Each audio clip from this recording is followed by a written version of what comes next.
Continue with chapter Dissolution of a Partnership Firm. In this video, we are going to discuss question number 22. And question is, Bale and Yale are equal partner of the firm. They decided to dissolve their partnership on 31st March 2019, on which date their balance sheet stood as.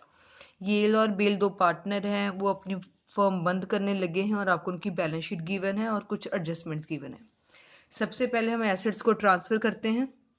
So to sundry assets, सबसे पहले हमारे पास है building लिख लेंगे 45,000, machinery 15,000, furniture 12,000, debtors 8,000, stock 24,000। Bank हम कभी भी नहीं लिखते, सबको लिख लिया, टोटल कर लिया 1,04,000। सिमिलरली लाइबिलिटीज को ट्रांसफर करेंगे। सबसे पहले कैपिटल अकाउंट है, वो कभी नहीं लिखते, जर्नल रिजर्व कभी नहीं लिखते, पार्टनर का लोन कभी नहीं लिखते। सो क्रेडिटर्स लिख लिए सिर्फ, दैट इज 14,000। सो सभी ट्रांसफर कर लिए। अब एडजस्टमेंट्स में बोला गया है द एसेट रियलाइज्ड वर, एसेट बेच के हमें पैसे मिले। बैलेंस शीट में वर्ड बैंक है तो हम बैंक वर्ड यूज करेंगे। एसेट को बेचा, रिवर्स साइड जाता है। स्टॉक बिका 22,000 का। डेटर सोल्ड रियलाइज्ड हुए 7,500। मशीनरी 16,000, बिल्डिंग 35,000, टोटल आ गया 80,500। Yale took over the furniture at 9,000। एक पार्टनर कह रहा है फर्नीचर मुझे दे दो, जब पार्टनर लेगा तो उसका नाम लिख देंगे, ये by Yale's capital account.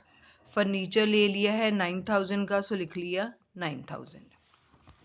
Then it is Bell agree to accept 2,500 in settlement of his loan account. ये लाइन इंपॉर्टेंट है कि बेल ने कहा कि उसका लोन है 3,000 का, बट वो सिर्फ 2,500 लेकर सेटल कर लेगा।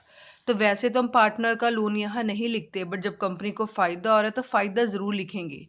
अब कंपनी का 500 रुपीज बच गए, सो लिख लिया बेल्स लोन अकाउंट, सिर्फ जो फायदा है वो लिखा, अदरवाइज पार्टनर का लोन रियलाइजेशन में नहीं आता। डिसोल्यूशन एक्सपेंसेस वर 2,500, डिसोल्यूशन के खर्चे 2,500 हो गए।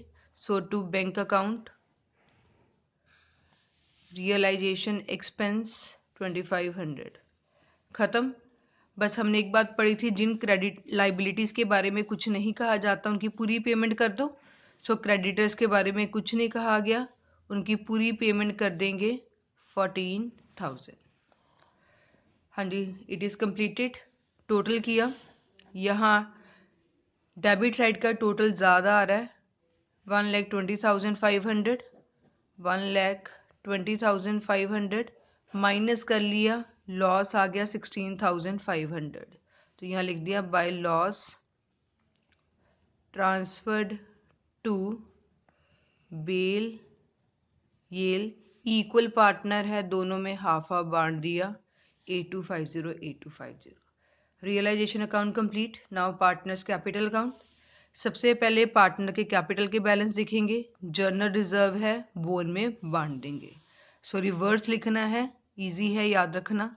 बाय बैलेंस ब्रॉट डाउन, उनके कैपिटल के बैलेंस है 50,000, 40,000, जर्नल रिजर्व बांटना है, इक्वल पार्टनर्स हैं, सो दोनों में हाफ हाफ बांट दिया 4,000, 4,000।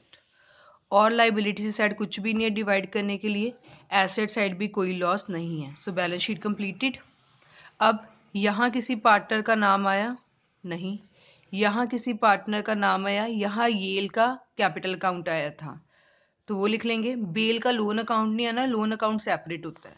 सो येल का रिवर्स ट्रांसफर कर दिया टू रियलाइजेशन अकाउंट, रियल के खाते में डाल दिया 9,000। बाद में लॉस आया था वो भी डाल देंगे to realisation account 8250, 8250। Completed. Total कर देंगे। अब जो बैलेंसिंग फिगर आएगी कंपनी वो पार्टनर्स को पे करेगी, इसलिए हमने बैलेंस नहीं लिखने, हम हमेशा बैंक लिखते हैं। यहाँ टोटल आ गया 54,000 माइनस करके आपके पास बैलेंसिंग फिगर आ गई 45,750 और ये टोटल इक्वल हो गया। यहाँ 44,000 माइनस करके बैलेंसिंग फिगर 26,750 और ये टोटल हो गया। क्लियर। अब इस क्वेश्चन में आपको पार्टनर का लोन अकाउंट दिया था तो वो भी हम बनाएंगे। सो बेल का लोन अकाउंट, लोन का बैलेंस है 3,000, लाइबिलिटी का बैलेंस हमेशा बाय वाली साइड होता है, बाय बैलेंस ब्रॉट डाउन 3,000। हमने रियलाइजेशन में बेल का लोन अकाउंट डाला था, फायदा जो 5,000 का हमें फायदा हुआ था वहां क्रेडिट साइड था, यहाँ डेबिट साइड डाल दिया। और बेल को पेमेंट भी हम कर रहे हैं 2,500 as return in the adjustment की 2,500 देकर हमने लोन सेटल कर दिया। सो ये टोटल हमारे पास हो गया 3,000 लोन अकाउंट कंप्लीट हो गया। लास्ट में बैंक अकाउंट बनाएंगे। बैंक का बैलेंस आपके पास है 11,000 तो इसका पहले बैलेंस लिख लिया, बाय बैलेंस ब्रॉट डाउन 11,000। अब बेल के लोन अकाउंट में कहीं बैंक दिख रहा है आपको, यहाँ बैंक है, इसको रिवर्स ट्रांसफर कर देंगे, बाय बेल्स लोन अकाउंट 2,500। अब जितना भी हमने रियलाइजेशन अकाउंट और पार्टनर्स कैपिटल अकाउंट बनाया है वहां जो बैंक लिखा है वो भी रिवर्स ट्रांसफर कर देंगे। यहाँ कहीं बैंक लिखा 80,500 का, यहाँ क्रेडिट साइड है, डेबिट साइड डाल देंगे। यहाँ कहीं बैंक लिखा, ये दो 14,000 और 2,500 है, इसको भी रिवर्स ट्रांसफर कर देंगे। So to realisation account 80,500 by realisation account, एक था 14,000, एक था 2,500, 16,500। पार्टनर्स का देखें, इस साइड कहीं बैंक नहीं है, यहाँ दोनों पार्टनर्स को बैंक की पेमेंट हुई थी, यहाँ डेबिट साइड है तो यहाँ हम क्रेडिट साइड लिख लेंगे, by Bell's capital account 4,5,750 by Yale's capital account 2,6,750। सब कुछ ही आपने जो है रिवर्स ट्रांसफर कर दिया। कंप्लीट। लास्ट में अब हम इसका टोटल करेंगे and total of both side should be equal. It comes to be 91,500 91,500। अगर ये टोटल इक्वल आता है तो मतलब आपने क्वेश्चन सही किया है। So this was about question number 22 of dissolution of partnership firm.